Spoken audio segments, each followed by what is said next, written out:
Welcome to the Unraveling the Scriptures channel. It is a very ancient and renowned language due to its sacred scriptures, having been the language of the Israelite people for a long period. Currently, it is still spoken by the Jewish people. However, what is the true origin of Hebrew?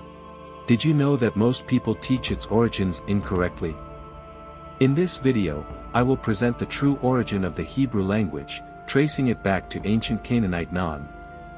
So, I invite you to leave your likes, comments, subscribe to the channel, and share the video with that friend curious about the Hebrew language. So, enjoy this channel content more. The hidden origin of the Hebrew language. The Hebrew language, also known as Ivrit, is a Northwest Semitic language within the Afro-Asiatic language family. It manifests as a regional dialect of the Canaanite languages, initially spoken natively by the Phoenician Canaanites and later adopted by the Israelites. The language remained in regular use, playing a liturgical role in Judaism until the year 200 AD. However, during the time of Christ and before, the general population preferred Aramaic. Hebrew writing, one of the oldest and most distinctive forms of graphic expression, is a true cultural tapestry that echoes through the centuries. Its peculiarity lies not only in the letters and words it forms but in the unique direction they dance on the pages, from right to left. The Hebrew alphabet consists of 22 consonants, each carrying a wealth of symbolic and historical meanings. Its artistic trace, often emulating the calligraphy of ancient manuscripts, is a fusion of curved lines and sharp angles, creating a unique aesthetic that is immediately recognizable. Perhaps the most intriguing aspect of Hebrew writing is its reverse direction. While many languages in the world naturally flow from left to right, Hebrew gracefully defies this norm. Each word is a ballet of letters unfolding from right to left, a choreography of shapes that shapes the narrative in a unique way. The roots of this peculiarity trace back to ancient times, a tradition maintained and preserved over the centuries. This opposite direction is not just a matter of aesthetics but an intrinsic part of Hebrew identity. Words unfold like chapters of a long story, a journey that begins on the right margin of the page and courses toward the heart of the text. It is important to note that this choice is not just a linguistic eccentricity, it is an expression of the cultural and religious uniqueness of the Jewish people. As the eyes traverse the lines of the Torah or sacred writings, they follow a trajectory that goes beyond the simple act of reading. It is an immersion in tradition, a connection with ancient sages and prophets whose words echo through the ages. It is relevant to highlight that the Hebrew language was revived as a spoken language in the 19th century, representing a notable example of successful linguistic revival. Furthermore, it is the only remaining Canaanite language, being one of the few Northwest Semitic languages still in existence, like Aramaic, which is also spoken today. The earliest records of Paleo-Hebrew writing date back to the 10th century BC, approximately 3,000 years ago. Most of the Hebrew Bible was written in Biblical Hebrew, whose current form is largely derived from the dialect that scholars believe thrived around the 6th century BC.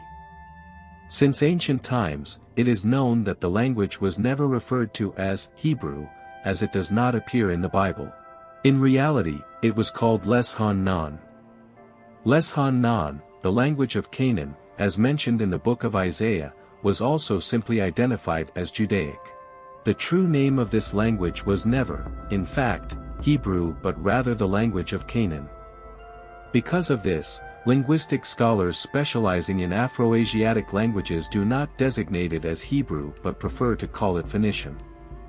During the Babylonian exile, the predominant language was Aramaic, and this scenario persisted in the Persian Empire, making Aramaic the lingua franca throughout the Middle East and many other regions. Interestingly, Hebrew, during this period, practically became a dead language, known and spoken only by priests. From the year 200 AD, and especially over the next 400 years, the language gradually began to fall out of use, even among Jewish priests. This decline intensified after the unsuccessful Bar Kokhba revolt against the Roman Empire, led by the Jews of Judea. Despite this decline, Hebrew managed to survive into the medieval period, remaining the language of Jewish liturgy, rabbinic literature, intra-Jewish commerce, and Jewish poetic literature. With the emergence of Zionism, the Phoenician language experienced a significant revival, both as a spoken and literary language. The initiative to create a modern version of this ancient language was led by 𝐤�𐍍𐤍, resulting in modern Hebrew, initially called ivrit. Regarding the etymology and origin of the terms Canaanite, Phoenician, and Hebrew, starting with the term Canaanite, which is the true name of the Hebrew language, it can be stated that Canaanite or Canaanite, as mentioned, from the ancient Canaanite language. There are some doubts among scholars about the meaning of this term, as some interpret it as meaning lilac or purple, while others consider that it may mean lowlands or simply plains. In summary, Canaanite can mean plain, lowlands, or even purple, referring to the color. In the case of the term Phoenician, it also essentially translates as purple or lilac. It is the term by which the Greeks called the ancient Phoenicians originating from the Levant. In the context of the Hebrew term, in Phoenician Hebrew, it is ivri, traditionally understood as an adjective that has its origins in the name Eber. This word derives from the Semitic root Eber and basically means beyond, on the other side, through, or practically on the other side of the river, referring to the fact that Abraham came from Mesopotamia and crossed or passed through the great Euphrates River. Phoenician and Hebrew are part of the Canaanite language group, which, in turn, constitutes a branch of the Northwest Semitic language family, inserted into the larger Afro-Asiatic language family, as established by Abraham ben Joseph. Hebrew flourished as a spoken language in the kingdoms of Israel and Judah around 1200 BC, according to historical records. However, scholars debate the extent to which Hebrew was the vernacular used in ancient times, especially after the Babylonian exile, when ancient Aramaic became predominantly the international language.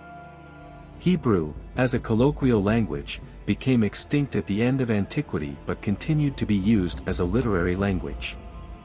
Especially in Spain, it served as a language of commerce among Jews of various native languages and also as the liturgical language of Judaism. Evolving through various dialects of literary medieval Hebrew, the language experienced a revival as a dead language.